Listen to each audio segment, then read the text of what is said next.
எங்களுடைய கட்சி சார்பாக எங்களுடைய தலைவருடைய கடிதத்தை நாங்கள் வந்து தலைமை அலுவலகத்தில் தோழர்கிட்ட கொடுத்துருக்கோம். அவங்களுடைய கூட்டங்கள் நாளைக்கு முடிஞ்ச பிறகு கண்டிப்பாக இருக்காங்க பேச்சுவார்த்தை நடத்தி எங்களுக்கு முடிவு சொல்றாங்க. வேற யார் யாரெல்லாம் சந்திச்சிருக்கீங்க சார்? இந்திய கம்யூனிஸ்ட் கட்சி இது இல்லாம வேற யார் யார்? இல்ல ஏற்கனவே நாங்க இதுல இமெயில அமைச்சிருக்கோம், நேரடியாக வந்து கிடைக்கும். ஏற்கனவே காங்கிரஸ் கூட்டணிக்குள்ள வந்துட்டாங்க, கம்யூனிஸ்ட் கட்சிக்கும் விசிகாவுக்கும் நம்ம அழைப்பு கொடுத்தாச்சு. அவங்க தரப்புக்கு நம்ம என்ன மாதிரியான பதில் நமக்கு வந்திருக்கு?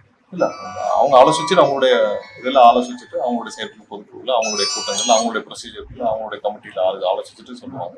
கண்டிப்பா நேர்ல ஒரு சந்திச்சிருக்காரு. இன்னைக்கு கவர்னர் சந்திச்சிருக்காரு தலைவர். என்ன சொன்னாங்க? என்ன அது சம்பந்தமா கண்டிப்பா ஒரு நாள்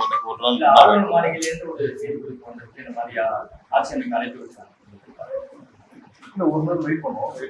அது சம்பந்தமா நாங்க டீடைலா சொல்லுவோம். இல்ல கவர்னர் என்ன சொல்றாருன்னா தாவேகாவுக்கு பெரும்பான்மை இன்னும் அவங்களுக்கு இல்ல, நம்பர்ஸ் இல்ல, அதனாலதான் சட்டப்படி எல்லாருக்கும் தெரியும், சட்டப்படி சிங்கிள் லார்ஜஸ்ட் பார்ட்டிக்கு கண்டிப்பாக ஆளுநர் அழைப்பு விடுக்க வேண்டும். இன்னைக்கு தமிழ்நாட்டுல ஒட்டுமொத்த தமிழக மக்கள் வந்து எங்களுடைய தலைவர் முதல்வராக வேண்டும் என்று இன்னைக்கு தமிழகம் முழுவதும் சிங்கிள் லார்ஜஸ்ட் பார்ட்டியா எங்களுடைய தமிழக வெற்றி கழகத்திற்கு வாக்களிச்சிருக்காங்க. தமிழக வெற்றி கழகத்தை கண்டிப்பாக அவர் அழைக்க வேண்டும். அதுக்கான கடிதத்தை கொடுத்திருக்கோம். நம்ம பொறுத்திருந்து பார்ப்போம். இல்ல பொறுத்திருந்து பார்ப்போம், டைம் இருக்கு. நேற்று கொடுத்திருக்கோம், காலையில திரும்ப சம்பந்தமாக சிங்கிள் லார்ஜஸ்ட் பார்ட்டியா தமிழக வெற்றி கழகத்தை கண்டிப்பாக அழைக்க. நீங்க தான் கேட்டீங்களா சார்? அவங்களா கூப்பிட்டு இல்ல நாங்களாக இன்னைக்கு மறுபடியும் கொடுக்கப்பட்டிருக்கு.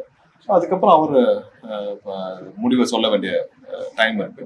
கண்டிப்பா என்ன சட்டப்பூர்வமா செய்யணுமோ அதை செய்வாங்கன்னு நினைக்கிறோம். ஒரு நாள் விசிகா கம்யூனிஸ்ட் இவங்களுடைய ஆதரவு கிடைச்சாலே ஆட்சி அமைக்கிறதுக்கு போதுமானது. சோ இந்த மூணுடைய ஆதரவு கிடைக்குங்கிற நம்பிக்கை தாவேகாவுக்கு ரொம்ப இருக்கு.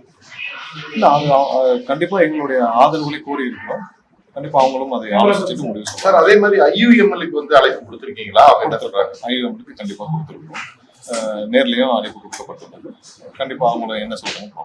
வேற என்டிஏ கூட்டணியில் உள்ள ஏதாவது கட்சிகளுக்கு அழைப்பு ஏதாவது கொடுத்துருக்கீங்க? இல்ல இது வரைக்கும் அதற்கான எண்ணமும் இல்லை. இப்போ ஆதரவு கொடுக்கக்கூடியவங்க அமைச்சரவை பதவிகளை எதிர்பார்ப்பாங்க, அதெல்லாம் நம்ம எப்படி முடிவு பண்ண போறோம்? ஆதரவு அரசும் அதுக்கு ஏற்கனவே சொல்லியாச்சு. அதுல ஆட்சியில பங்கு, அதிகாரத்தில பங்குன்னு எங்க தலைவர் முதல் மாநாட்டிலே சொல்லிட்டாரு.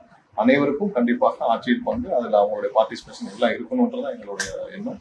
அதுதான் வந்து ஒரு ஜனநாயகத்திற்கு எல்லாருக்கும். ஏன்னா அவர்களுக்கும் ஒவ்வொரு கட்சிக்கும் அந்த கட்சியிற்கு பொதுமக்கள் வாக்களிச்சிருக்காங்க. அவங்களும் அவங்களுடைய கொள்கையை நிறைவேற்றத்துக்கு ஆட்சியிலும் அதிகாரத்திலும் பங்கு இருந்தால் அதை செய்ய முடியும். அதுல எங்களுடைய தலைவர் ஏற்கனவே வந்து முதல் மாநாட்டில அதை சொல்லியிருக்காரு. எல்லா கட்சிக்கும் அவங்களுடைய கொள்கையில அவங்க மக்களுக்கு செய்ய வேண்டிய பணியில ஆட்சியிலும் அதிகாரத்திலும் பங்கு இருந்தால் தான் செய்ய முடியும். அதற்கான பங்கீடு இருக்குன்றதுல முதல் மாநாட்டிலே சொல்லிட்டோம். சோ அதுல எந்த மாற்று கருத்து தாவேகாவுக்கு மிகப்பெரிய நெருக்கடி இருக்கிறதா பாத்தீங்களா? இந்த சூழல்லாம் எந்த நெருக்கடியும் இல்ல. 100% இன்னைக்கு வந்து 1.5 கோடி மக்களுக்கு மேல 1,75,00,000 மக்களுக்கு மேல வாக்களிச்சிருக்காங்க. ஒட்டுமொத்த தமிழக மக்களும் எங்களுடைய தலைவர் முதல்வரான வாக்களிச்சிருக்காங்க. இப்படி ஒரு தேர்தல் இதுவரை நீங்கள் பார்க்காத ஒரு தேர்தல் ஒரு வருஷம் சொல்லிட்டு இருக்கோம். நீங்கள் யாரும் பார்க்காத ஒரு தேர்தலாக கண்டிப்பாக இது இருந்திருக்கும். அதனால மக்கள் திருவிழா போல வந்து வாக்களிச்சாங்க.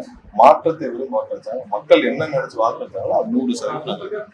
ஆளுநரை சந்திக்க வரும்போது எந்த போலீஸ் ரெக்கார்டுமே இல்லாம வந்தாங்க. திரும்ப போகும்போது குழப்பம். கண்டிப்பா அது எப்பவுமே இதனால தேவையில்லாத பொதுமக்களுக்கு இடையூறுகள் வேண்டான்னு சொன்னாலும் எங்க தலைவர் தான் வேண்டான்னு சொல்லி நேற்று அந்த போலீஸும் அந்த எஸ்கார்டும் இதுவும் வேண்டாம். எங்களுக்கு தலைவர் எடுத்த முடிவு தான், தலைவர் தான் வேண்டாம்.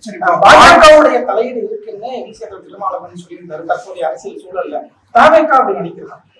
எந்த சூழ்நிலையும் நீங்க பாத்துருப்பீங்க என்ன நடந்துட்டு இருக்குன்னு. எந்த சூழ்நிலையிலும் நம்ம ஒரு நாள் வெயிட் பண்ணி பார்ப்போம். கவர்னர்கிட்ட கொடுத்துருக்கோம், என்ன வருதோ நம்ம வெயிட் பண்ணி பார்ப்போம். அதனால ஒண்ணும் இல்லை. ஒரு நாள் நேற்று தான் கொடுத்துருக்கோம், இன்னைக்கு ஒரு நாள் இருக்கு. சட்டப்படி என்ன செய்யணுமோ அதை கவர்னர் செய்வார்னு நினைப்போம். செய்யலன்னா அதுக்கு அடுத்த முடிவுகள் என்ன செய்யணும். ஓகே.